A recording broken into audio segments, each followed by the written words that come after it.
A lot of you are asking about the Game Changers movie, the movie that is basically pushing veganism, that Schwarzenegger has got behind, and that has been certainly produced, if not directed, I don't know, by James Cameron, the very, very famous genius behind everything from Terminator and Titanic to Avatar.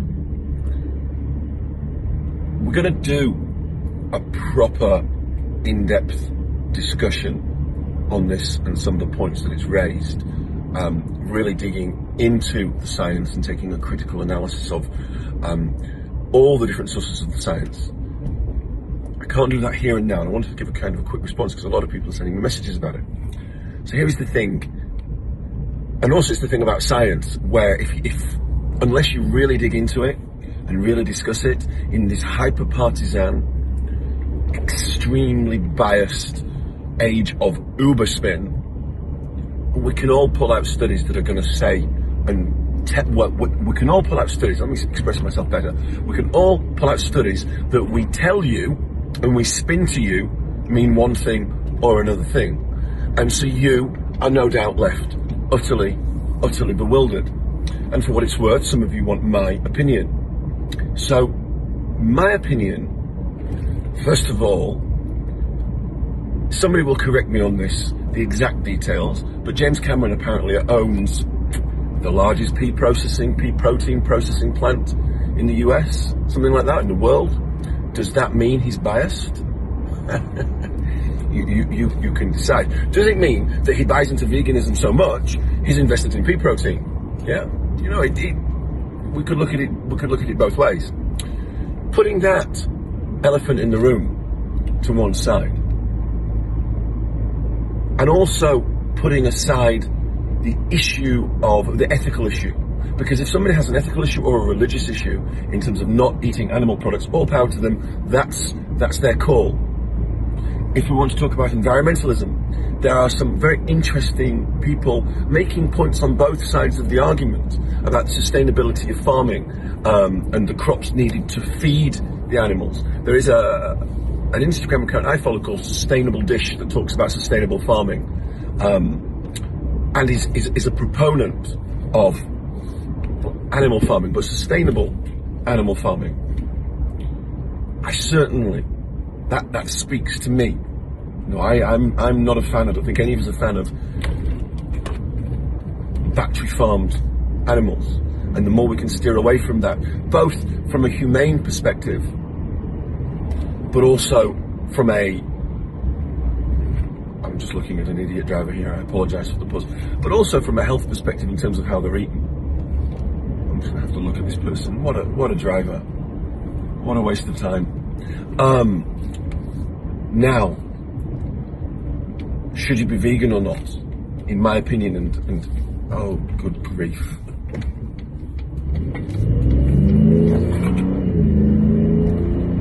Big pause there, sorry. Somebody walking on the road, on the freeway, only in LA. My thoughts on veganism. Well, I've got two main points for you really here. The first point is everything that I've ever read that makes sense to me talks about the development of the human brain, the advent of fire, and that allowing us to eat meat. And it makes an awful lot of sense to me. The second point is something that I've seen with my own eyes. I've seen it with my own eyes often because I did it. She was on the phone. I mean, it's not like we've not got handheld, hands-free things these days, is it? The other thing I've seen with my own eyes, and I've seen it too many times for it not to be something that's relevant.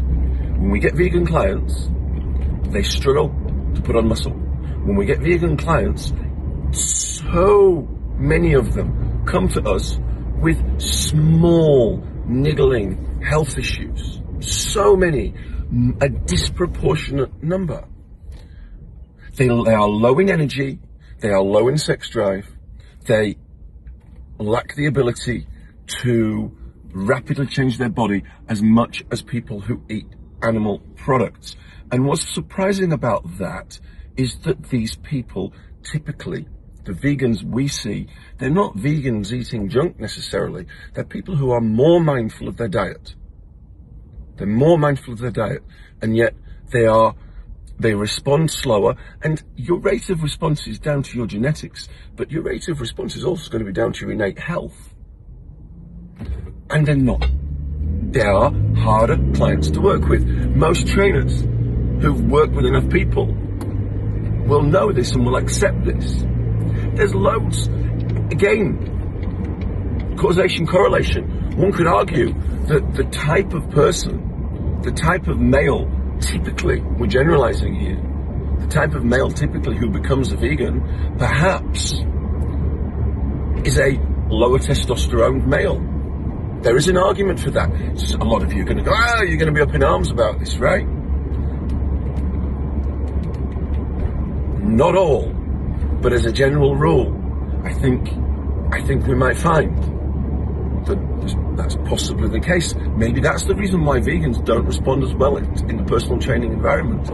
But I also have experience of taking vegans and vegetarians and saying to them, I don't want to work with you personally. In fact, I did this with Joe Warner for the 12-week body plan, which was my first book. And many of you will know who Joe Warner is. Joe was a 19-year vegetarian. And he tried everything, and nothing stuck. And I'd given him bits and pieces of advice over the years. And then when we came to do the book project, I told him I was too busy to do it. I wouldn't do it with him with one hand tied behind my back. I wanted him to eat meat. I wasn't, you must eat meat, I'm going to bully you. It was, if you want to work with me, Joe, I want you to eat meat. Think about it. And he thought about it. And you could ask Joe what happened. And Joe would say he felt better, he felt amazing by switching to eating some meat. There are many advantages to certain aspects of the vegan message in terms of let's eat more plants. Let's not go to McDonald's. Let's not eat crap meat. The studies done that show that meat eaters get cancer, more cancer. I can buy it. If you're eating McDonald's every day, if you're eating sausages and pork pies, if you're eating low quality meat in hormone-fueled environment, coming from hormone-fueled environments, I can buy it. I can buy into it. I can completely accept it. But if you're eating decent quality meat, my experience, as well as a plethora of the science, but the science is conflicting, of course, as I said at the start of the conversation, my experience tells me that eating some meat. Now, do you have to eat meat every day? No. Could you, in my experience, have a dozen eggs a week, 2 or 3 pieces of steak, a couple of pieces of fish? Yeah, more than enough. More than enough. Do I think that everybody needs a gram of protein per pound of body weight, or 2 grams of protein per pound of body weight, all that kind of stuff? Stuff that the message I've given in the past. No, I don't. I think if somebody has pure bodybuilding in mind, I still prefer a higher protein diet. But for most people, they're not after maximum hypertrophy of their muscles. And I don't think that you have to eat an overabundance of protein.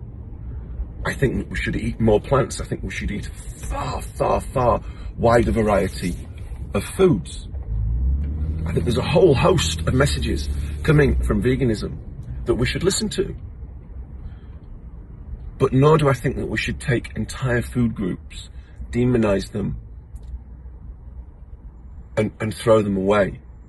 I don't think the science says that, but we will break this down in a proper post rather than me just muffling on the car. But more than the science, the evidence of my own eyes of overseeing a business that closely scrutinizes the results and outcomes of thousands and thousands and thousands of clients whose hands are held and diets are guided every single year for over a decade. I mean, this is an enormous, basically, field of experience that I have in seeing how different diets affect different people. in my game, in my business, being a vegan puts you at being a disadvantage. And that, to me, strongly suggests it is not an optimal approach if all you are thinking about is health and fitness. Ethics are an entirely different matter, and they are for the individual.